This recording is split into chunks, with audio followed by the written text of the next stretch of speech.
መስቀል ላይ ተሰቅሎ ወዲያው የሞተ ጌታ ብቻ ነው። ሌሎች ይቆያሉ። እግራቸው ተሰብሮ መተንፈስ ሲያቅታቸው ነው የሞቱት የግራና የቀኝ ወንበዴዎች። ሌሎቹ እንደውም ሰንበት ካልሆነ 3-4 ቀን መስቀል ላይ ተሰቅለው ካሁን ሞቱ እየተባለ እየተጠበቁ ይከርማሉ። ክርስቶስ ግን በ3 ሰዓት ነው የሞተው። ጲላጦስ ራሱ ገረመው። ከመቼው ሞተ አለ።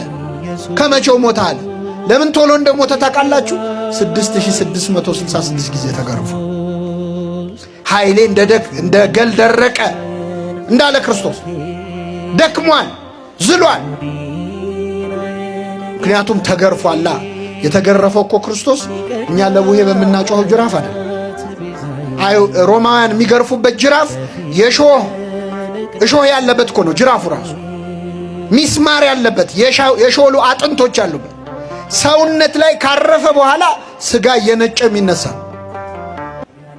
አንዳንዴ ስጋውን ነጭተው ድጋሚ ሊገርፉት ሲሉ ስጋውን አራግፈው ከዛ በኋላ የሚገርፉ የስቃይ ቀን ነበር።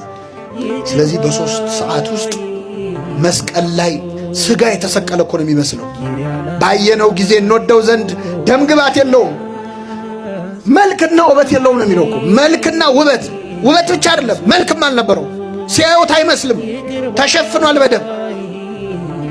በዛ ሁኔታ ላይ ያለ ዮሴፍና ኒቆዲሞስ ተነሱ። ኒቆዲሞስ በቃ ማታ እስኪመሽ አልጠብቅም አለ። ዛሬ ነው በአደባባይ እምነቴን የምገልጸው። ይገርማል። እንዴት አይነት ጻድቅ ነው ኒቆዲሞስ! ሐዋርያ በፈሩበት ቀን ደፈረ። ስልጣኔ ገደል ይግባ አለ። ሀብቴ ለዚህ ቀን ካልሆነ ለምን ይሆናል? ወጣ በአደባባይ። ልብ አርጉ። ክርስቶስ አይቶ ሊታዘበው የማይችልበት ቀን እኮ ነው ያቀናል። ክርስቶስ ሞቷል እኮ አይደል? እንደው ሲያየኝ ያዝንብኛል እንኳን ሊል አይችልም። ሞቷል። በሞተ ሰዓት ሐዋርያ ሆኖ ተነሳ ኒቆዲሞስ። ከዮሴፍ ጋር ተነስተው ወደ ጲላጦስ ሄዱ ይላል። የኢየሱስን ሥጋ ለመኑት። እስኪ በሉ የኢየሱስን ሥጋ